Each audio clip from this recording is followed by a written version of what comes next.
Hello, good morning. और इस समय तो कहानीकार रश्मि। इससे पहले आप लोग को एक दो अपने लिखे हुए कोट सुनाती हूँ, फिर मैं कहानी पे आती हूँ। पहला कोट है कि फूंक फूंक कर कदम रखने वाले भी अक्सर फिसल जाया करते हैं।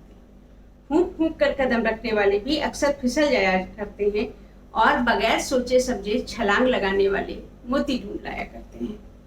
सही ही है। और दूसरी चीज है कि घने काले बादलों के बीच चमकती बिजली भी निराशा के अंधकार में गोता लगा रहे लोगों को यही संदेश देती है कि अंधकार में प्रकाश है। तो मत घबराइए। कभी कभी ईश्वर परीक्षा लंबी ले लेता है, लेकिन हम लोग अपने साहस से और उससे कोरोना जैसी बीमारी से भी लड़ते हुए 7-8 महीने हो गए हैं और हम लोग हिम्मत नहीं छोड़ रहे हैं, बल्कि एक दूसरे को दिलासा ही दे रहे हैं। तो घबराने से काम नहीं चलता है। तो ये तो थे मेरे दो कोट, और अब मैं आपको अपनी कहानियों पे लाती हूँ। पहली कहानी है टॉम बॉय। प्रवाल खाना लग गया। खिड़की के पास खड़े प्रवाल को माँ ने आवाज देकर बुलाया, पर वो वही खड़ा अंधेरे में शून्य को ताकता रहा। दूसरी आवाज पर कहा, माँ प्लीज, मुझे भूख नहीं है, कल खा लूंगा, जैसी तेरी मर्जी। गले से खाना उतरता भी कैसे। टॉम बॉय जो विदा हो गई थी, 5-6 वर्ष का ही रहा होगा जब उसका परिवार यहाँ रहने आया था। बगल के आंटी अंकल की एक ही बेटी थी, शेफाली। टॉम बॉय तो ये उसने उसे नाम दिया था। चंचल, खुराफती, चिल्ला चिल्ला कर लड़ने वाली, उससे मात्र 1 वर्ष छोटी शेफाली से उसकी दोस्ती ऐसी थी, तुम्ही से मोहब्बत, तुम्ही से लड़ाई। उसे देखे बिना भी चैन कहाँ पड़ता था, और सामने पड़ने पर लड़ना। छोटी छोटी निक्कर टी शर्ट पहने शेफाली उसे भाती। उसकी चोटी कैसे खींचता लड़ाई के समय, लड़कों की तरह कटे बाल जो थे। उसके बचपन में तो उसे अच्छे लगते, पर किशोरावस्था तक पहुंचते पहुंचते कभी कभी वो उसके द्वारा पहने गए कपड़ों पर चिल्ला देता, क्या हर समय कैप्री, निक्कर, शॉर्ट स्कर्ट, कुछ ढंग का नहीं पहन सकती टॉम बॉय? अपने काम से काम रखो, बड़े आए मेरी ड्रेस पे उंगली उठाने वाले, वो मुंह बिचकाकर कहती। कभी कभी वो आंटी से भी कहता, आंटी आप इसे समझाती क्यों नहीं है, ऊट पटांग कपड़े पहने रहती है टॉम बॉय। पर आंटी उसकी बात पर मुस्कुरा देती। जाने दे प्रवाल, हम लोग किस ढंग से पाले। हमेशा हमारे पिताजी सड़क पर आंखें नीची करके चलने की हिदायत देते थे, इस ढंग से हम लोग पले थे। अब जब तक हम लोग के पास है, जिसमें उसकी खुशी। विचार और संस्कार तो अच्छे हैं मेरी प्यारी बेटी। रक्षाबंधन, भाई दूज आता तो टॉम बॉय उसे टीका करने से साफ इनकार कर देती। मुझे नहीं चाहिए किसी की रक्षा वक्षा, मैं खुद कर सकती हूँ अपनी रक्षा, ये मेरा दोस्त है और दोस्त ही रहेगा। प्रवाल अब खिड़की से हटकर बिस्तर पर लेट चुका था, पर यादों का सिलसिला था कि खत्म ही नहीं हो रहा था। सचमुच उसकी दोस्त ही तो थी, कितने काम कर देती थी, और घूमने तफरी करने भी तो बाइक से दोनों साथ ही जाते, पर वो उसकी बाइक पर बैठने से साफ इनकार कर देती। रहने दे, कहीं पटक देगा रास्ते में, मेरे पास अपनी है। जब वो थोड़े लंबे निकर और शर्ट पहनकर आती तो फिर उसका मुंह बन जाता। तूने फिर? चुप कर, असल में तू है ही लफंगा। जीन्स, कैपरी आदि पहनने वाली लड़कियों को छेड़ता होगा, तभी तो मेरे साथ निकलने में घबराता है, कहीं कोई मुझे न छेड़ दे। तू जा, मुझे साथ नहीं तेरे जाना है लफंगे।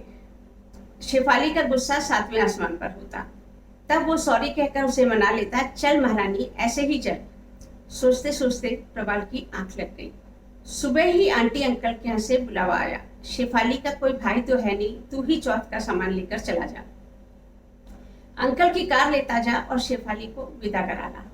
निर्देशानुसार विदाई की सामग्री लेकर वो उसके ससुराल पहुंचा। सारे रिश्तेदार अभी मौजूद थे। गली में घर, अजीब सा माहौल, हर कमरे में गद्दे पड़े हुए थे। कोई समानता नहीं थी दोनों परिवारों के स्तर में। एक पल के लिए प्रवाल वहां का माहौल देखकर घबरा गया। थोड़ी देर में ही शेफाली आ गई। साड़ी, मांग में सिंदूर, मेहंदी, हाथ हाथ भर चूड़ियां। सांवला रंग जो चमकता था, क्लांत सा लग रहा था। सर पर पल्लू जो संभल नहीं रहा था। आंख उठाकर उसे देखा, फिर आंखें झुका ली।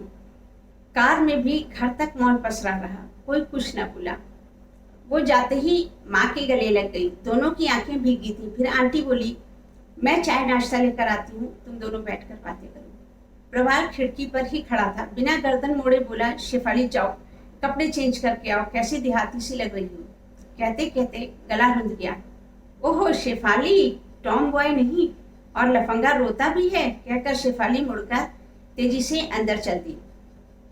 15-20 मिनट बाद उसे एहसास हुआ कोई उसके पीछे था। तब तक वो अपनी जेब से गॉगल्स निकाल चुका था। गर्दन घुमाई तो टी शर्ट और कैपरी पहने टॉम बॉय सामने थी। देख तो ये गॉगल्स कैसे लग रहे हैं टॉम बॉय। ये बात मैं जानती थी तुम कुछ ऐसी ही हरकत करोगे। ये देखो मेरे वाले। एविएटर्स लगाए टॉम बॉय सामने आकर खड़ी हो गई। एक संवेद ठहाका वातावरण में गूंज गया। चल मैं आज तुझे अपनी बाइक पर गोलगप्पे खिला लाता हूँ, गिराऊंगा नहीं, प्रॉमिस। चलो तुम भी क्या याद करोगे। तो ये तो थी एक टॉम बॉय की दिल को छूती हुई, मेरे दिल के करीब एक रचना। और आज कहानी नहीं, दूसरा कुछ ऐसे ही सुना देती हूँ। आज बात करते हैं इतिहास के एक हास्य के पुट के साथ। हुआ ये कि बच्चे छोटे थे तो एक दिन उन लोगों ने पूछा कि ये इतिहास लोगों को मालूम कैसे पड़ता है। अब मैं इस वर्तमान में जी रही हूँ, मुझे समकालीन नेता पता है, अभिनेता पता है, कुख्यात अपराधी पता है, नामचीन व्यक्ति पता है। मैं पढ़ रही हूँ, देख रही हूँ, पर आज से 500 वर्ष बाद ये पुरातत्व खनन होता कैसे है। पहले खोजना, फिर खोदना, फिर उस पर लैब में रिसर्च करना, हिंदू मुस्लिम आर्किटेक्चर के आधार पर उन वस्तुओं का हिंदू मुस्लिम पता करना, लिपि के आधार पर जाति पता करना। उफ, तब तक मेरे दिमाग की बत्ती चाचा चौधरी की तरह जल चुकी थी। अरे हाँ, ये मेरे दिमाग में पहले क्यों नहीं आया। साथी सौरभ, चलो इतिहास बनाते हैं। वो कैसे मम्मी, तुम देखो तो सही। हम उस समय सरकारी मकान की पहली मंजिल पे थे और पीछे की तरफ एक भूतहा टाइप का प्लॉट खाली पड़ा था। भूतहा इसलिए कि बीचों बीच एक पीपल का विशालकाय वृक्ष था। अब हम लोगों ने उन सामानों की एक लिस्ट बनाई जो वर्षों नष्ट नहीं होते थे, जैसे प्लास्टिक, कांच, पत्थर, कंचे, गोलियां, जो दिमाग में आता गया। हर सामान की सूची तैयार थी। अब उस पड़ोस के प्लॉट में इतिहास तैयार किए जाने लगा। कुछ प्लास्टिक के खिलौने, कुछ बोतलें, कुछ नक्काशीदार वस्तुएं, प्लास्टिक के लेमिनेटेड और प्लास्टिक की पन्नी में ही सील बंद हस्तलिखित आधी अधूरी जानकारियां, कहीं इंग्लिश कहीं हिंदी, कहीं पंजाबी के एक दो वाक्य तो कुछ उर्दू। यानी कि उस खाली जमीन में 3 वर्ष हम लोगों ने खूब इतिहास बनाया, तरह तरह का। एक दिन उस पर कोई इमारत बनेगी, फिर 300-400 साल बाद उस इलाके का भूगोल बदलेगा।